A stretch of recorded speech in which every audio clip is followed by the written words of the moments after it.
Welcome to another episode of Dad's Rules with Kevin Belzer, and today's guest is Melissa Belzer. Yay! That was the crowd cheering. Yep, that was the best intro of all time. There will be none better until I figure out how to do it better. Exactly. Oh, pause. Okay, please hold. He is grabbing a book. Okay. Oh. Get myself situated here, which I probably should have done before I started the episode, but you know what? That's okay. That's kind of how I roll. It's all right. How you doing? How you doing? How you doing? Best comedy of all time, Friends. Yep. Woo! We need to keep going on that. I really, really enjoy watching that show. Well, right now I'm binge watching Quantum Leap. I know. It's fine. Almost done. Yep. Yay. Yep. A lot of good productivity going on in my world right now. Yeah. Yeah, that's what it is.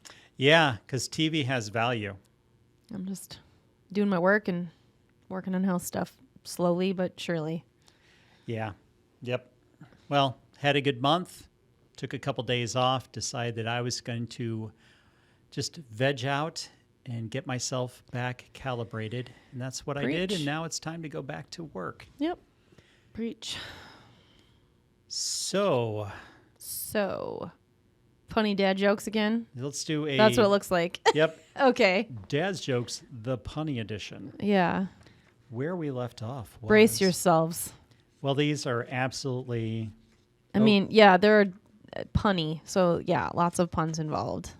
It's working out well so far. We ended off with Thor. Yes. Thor. Throat. I don't get this one at all. Okay, let's see. Why do astronauts use Linux? Linux. Yeah. Why do astronauts use Linux? Why? Because they can't open Windows. Linux is an operating system, and so is Windows on a computer. Oh. So that's why. I have an Apple. I know, but that's just... Linux is a lot of, I don't know, gamers, computer. It's another... That's why. I literally don't game. I don't know all things either, but that's what it is. I just don't. I think it's just an operating system, but so that's why. On my downtime, I do a lot of reading. Yeah. Like a lot of reading.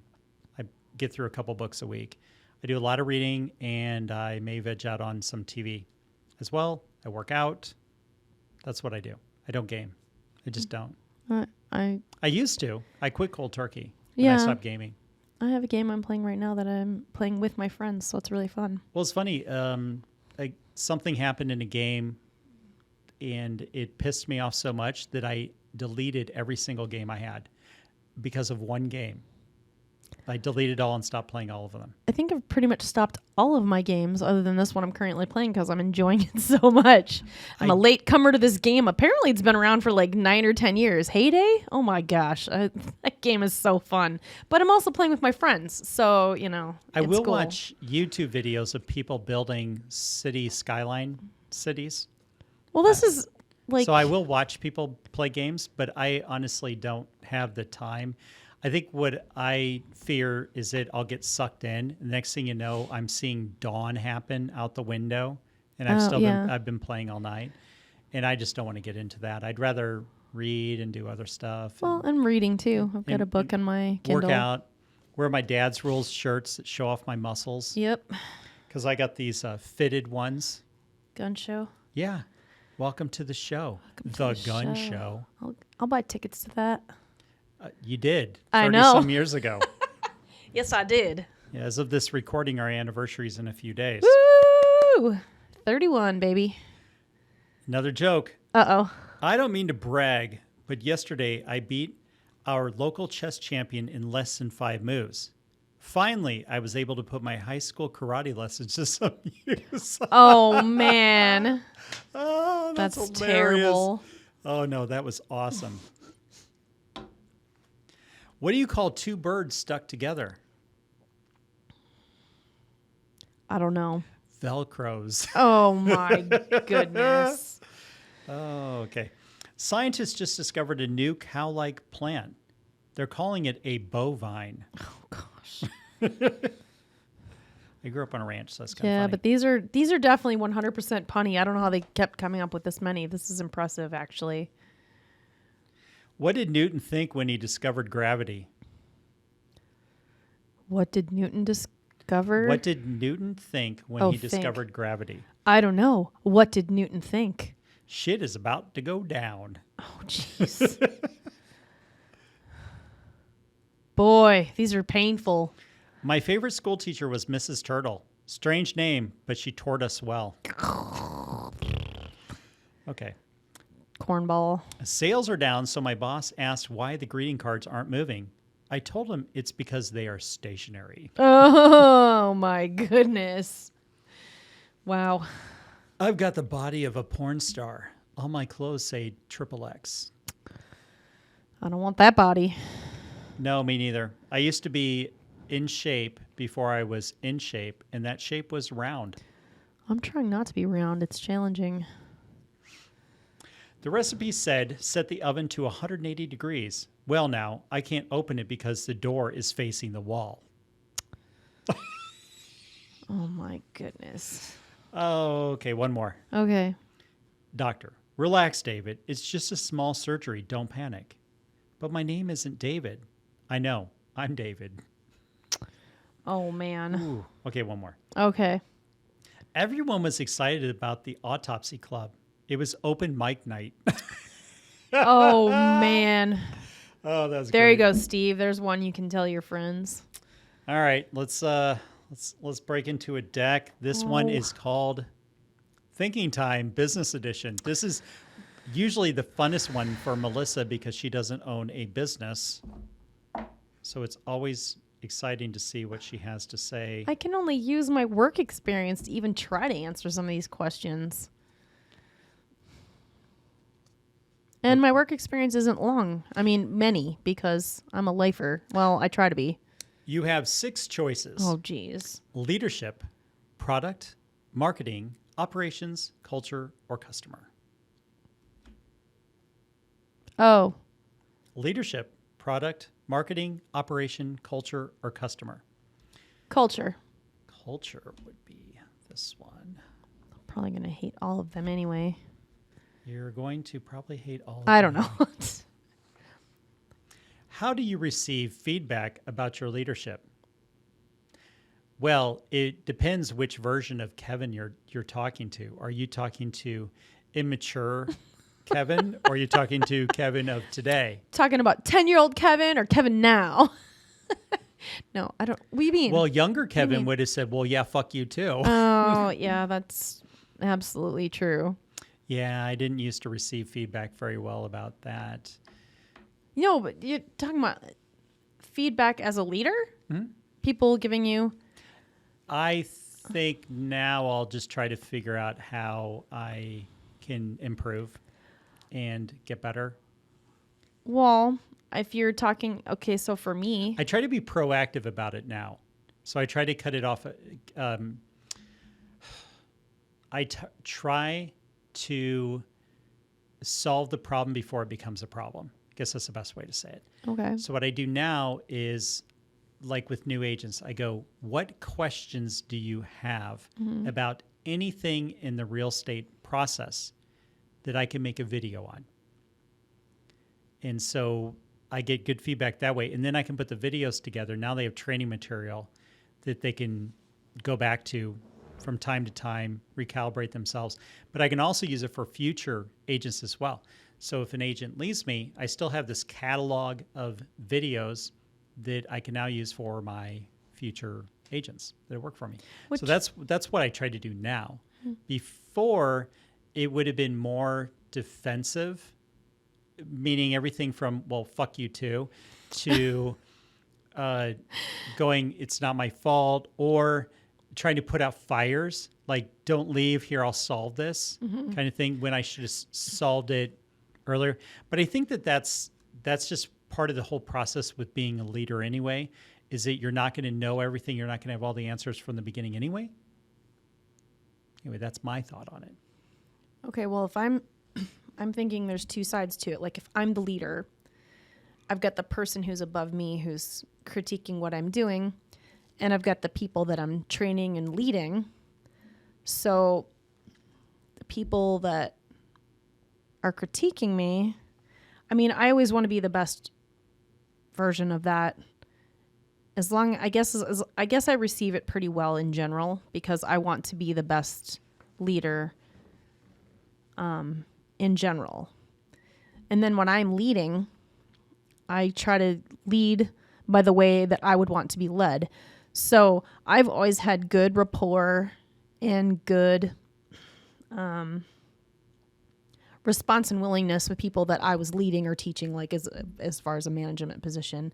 And the people that I was training, I always got good feedback from them. They're like, we just love that you're just calm and you just teach us and you're patient and whatever. So that's the feedback that I've personally gotten. So that's kind of cool.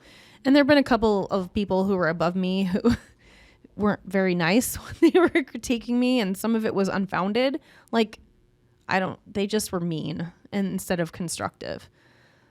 So I think that is just be constructive. You can learn how to be a leader from the good leaders that you had, Yeah, and the bad leaders you have, because sure, the bad leaders will emphasize what you don't want to be. exactly. Hopefully. No, for me it was. The problem is when you're younger, you can think that that's the way that you should be leading. Because a lot of people got the wrong idea from Steve Jobs and how he led people. And unfortunately, we had a time in leadership where it was very bad because Steve was not a people person. Yeah, I don't know all things. Well, Steve Jobs, he was not a good people person. That's terrible. He didn't have people skills. That's hard. He was kind of mean Oh, see, and everything. So, yes, he was a brilliant business mind, but he didn't know how to lead people at all. So you could have that to where you're taking what he's doing and you think you need to go do that as well. Or you can go, okay, I'm going to take the good stuff that Steve's doing. Like he could really amp up a product. And you can go, okay, that's something that I can use. But handle how you're talking to people different than how he did. Because I don't think that long-term talking down to people like Steve Jobs did is the way to lead people if you want to create a truly long-term successful company. And people go, well, Apple's been successful. Yeah, but Steve's not around anymore, too, for one thing. The other thing is that there's always an exception to a rule, too. Sure. I think that he's more of an exception. I think that the product was so good as well. And he was able to drive certain people, but how many people did he lose out that went elsewhere? Yeah. I just don't think from a long term that it's somebody that I'd want to be under their tutelage and leadership. I think that we get more out of people by driving people, but being nice in the process as well. I don't think that you need to be an asshole. That's why rule number 1 is don't be an asshole. I don't think you need to be an asshole to get people to be motivated and to drive them to succeed. I think you have to be encouraging.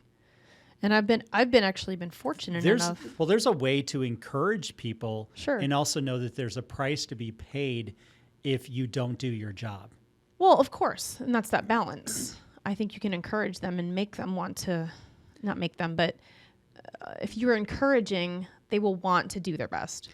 Yeah, because I think you can also go too far the other way to where you're so nice that nobody feels driven to do anything, to where Gary Vaynerchuk has talked about this, to where he would be rah-rahing people and never telling them what they needed to do to correct themselves. And then it could have been on a Friday, said how great they were, how he loved them, but on Tuesday he fires them. Because he was going too far the one way, being too nice to them and not spending enough time on, hey, I love you. Here's where I need you to improve. Here's what I need you to do so you can take yourself to another level. And that's what it should always be. You should always want them to get better. Yeah, but it's a learning process. Sure. Because he said that he's gone back and apologized to these people, how he led them then.